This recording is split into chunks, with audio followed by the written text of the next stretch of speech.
Good morning, students. I am Tushar Warde, your English teacher from Kendriya Vidyalaya Nasik Road Camp. Students, I hope that in the days of lockdown you are safe with your family at home. And today we are going to deal with poem, The Ant and the Cricket from your book Honeydew. Unfortunately, right now I do not have textbook with me, but I have a solution that I have a PDF lesson, PDF poem with me in my mobile. So through that we will be dealing with it. If you do not have textbook with you, soon I will send you the PDF form of the same poem so that you can go through it and read it at home. The Ant and the Cricket.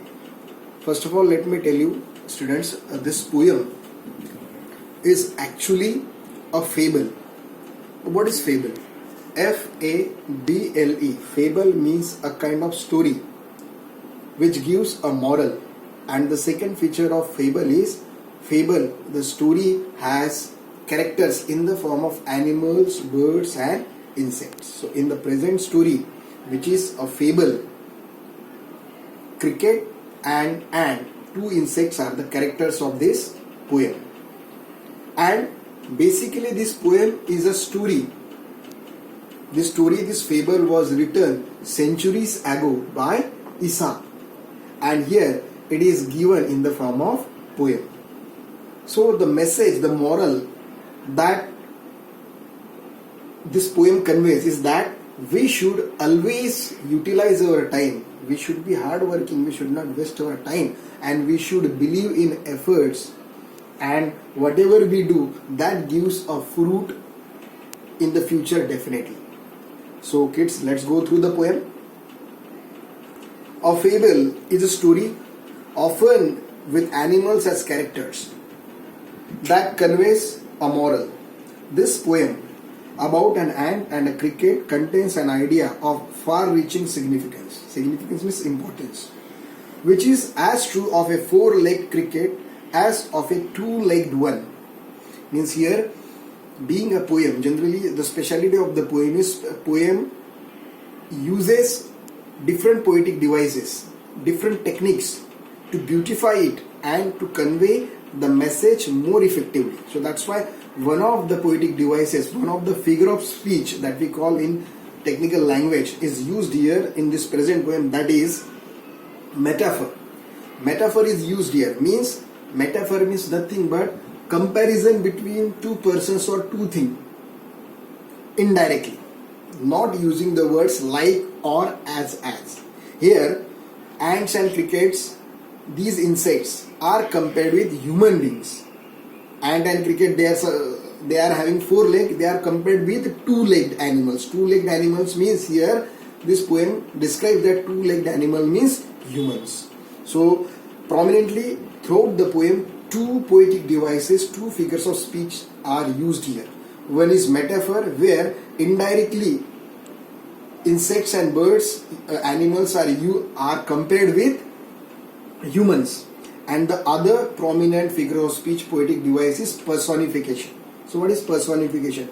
Personification means whenever any animal, bird or non-living thing behaves, performs acts or activities or deeds like human beings, and it is described, that technique, that way is called as personification.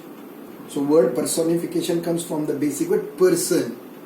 So here ant and cricket, these insects are behaving like as if they are human beings.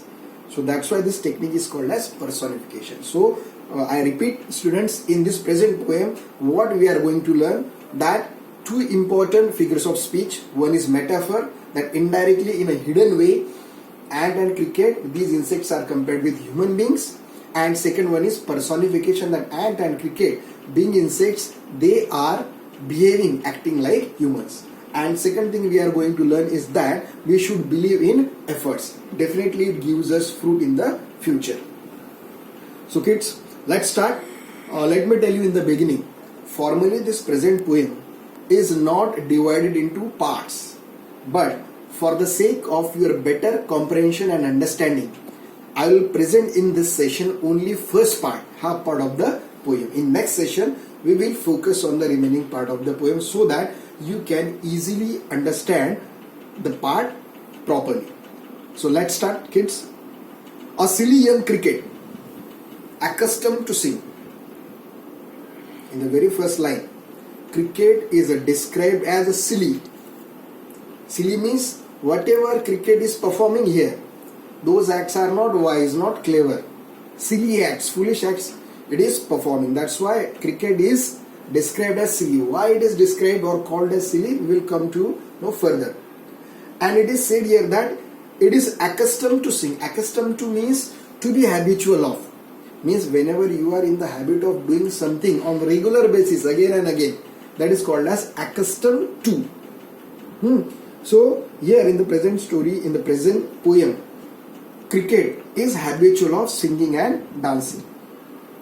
Through the warm, sunny months of gay summer and spring. Generally in the season of summer and spring, he enjoys singing, dancing. He wastes his time in singing and dancing only. Here you will find, kids, that summer and spring, these two seasons are described as gay. G-A-Y. Gay means here happy or enjoyable. So these two seasons are described here as enjoyable or happy. Why?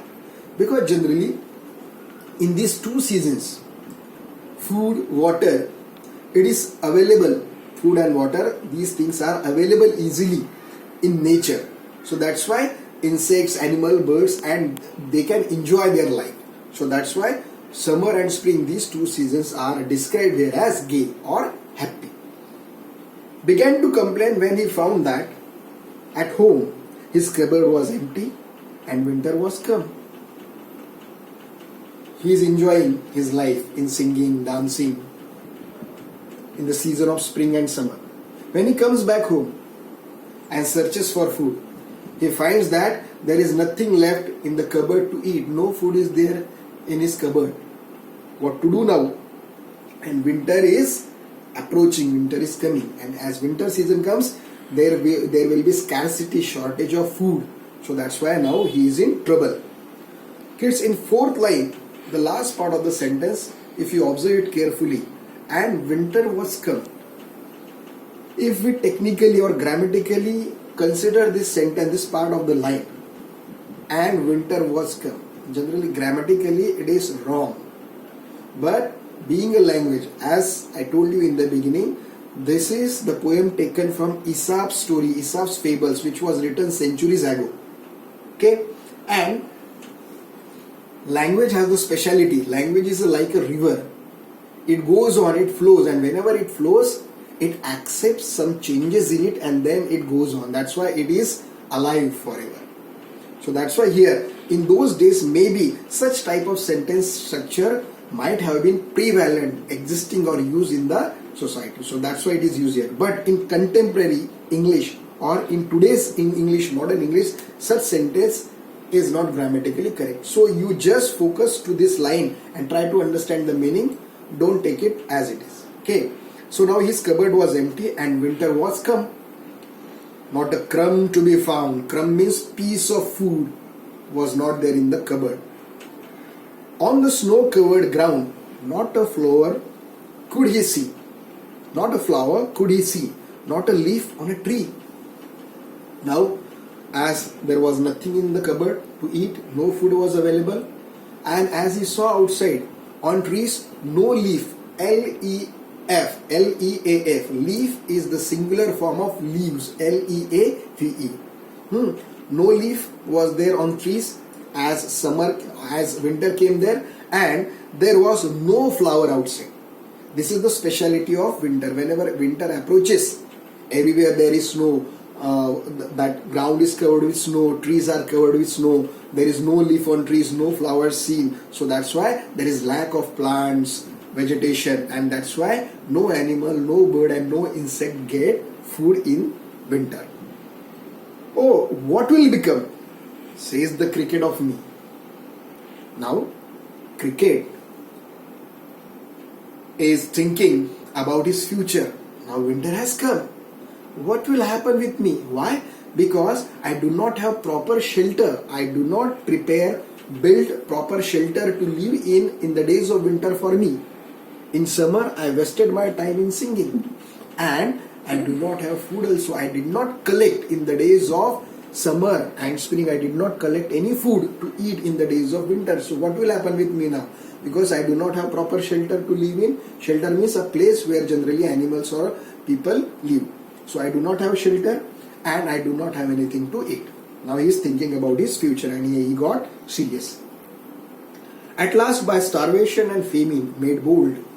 Starvation. Students, starvation means stage of suffering from hunger. So now for long days he has been suffering from hunger. So he is in the stage of starvation and famine made bold. So now famine means wherever food, water is not available in the nature, that stage is called as famine. So now famine and starvation both, they were growing day by day bolder, and everywhere there was famine, non-availability of water and food, and cricket was suffering from starvation. All dripping with wet and all trembling with cold, away he set off to a miserly end. Set off. Two words are used here, kids. Set off. Set off is a phrase. P-H-R-A-S-E, phrase. Phrase is different from word. Generally, phrase is made up of minimum two words. And whenever there is a phrase, that word, that phrase has a different meaning with the words those are used in that phrase. If we separate or divide these two words, set and off, these two words have different meanings separately, but whenever they are used together, set and off together, then it gives a different meaning. That is the speciality of phrase. So set off is a phrase. Set off means to start a journey. So now cricket was worried about his future. What will happen with him? How will he survive? So that's why he decided to go to ant, another insect, to ask for help to survive, food and shelter. So that's why he started his journey to meet to miserly ant. Now ant is described here as miserly. Miserly means it's a kind of quality or feature where people, or generally persons, they are not generous. They don't spend too much. Whatever resources they have, money or food or other things, don't waste it, don't spend it. That quality is called as miserly. So ant is miser here. So he goes to ant to see if, to keep him alive, he would grant him shelter from rain and a mouthful of grain. So he required shelter, place to live in the days of winter, because in between it was raining also. So he wanted to save himself from raining as well as from chilly cold. So that's why he wanted to have proper shelter. So he wanted to request the ant for shelter and for food, grain. He wished only to borrow. He would repay it tomorrow. He was thinking that whatever help I am asking for, one day when the things will come to normalcy, I will give it back, repay it to the ant. Just to borrow means for the time being to take something from someone, and after some days you have to return it, repay it. That is the meaning of borrow. If not, he must die of starvation and sorrow. He thinks that if I don't borrow the things, borrow food from the ant, then definitely I am going to die. If I want to survive, I must take help of the ant and I must borrow the things from him. I hope, student, you must have observed, listened the video carefully. Keep observing, listening it. If any problem, any doubt, you can contact me on my given WhatsApp number. And in next video session, we will go through the remaining part of the poem. Thank you. Stay home, stay safe. Thank you.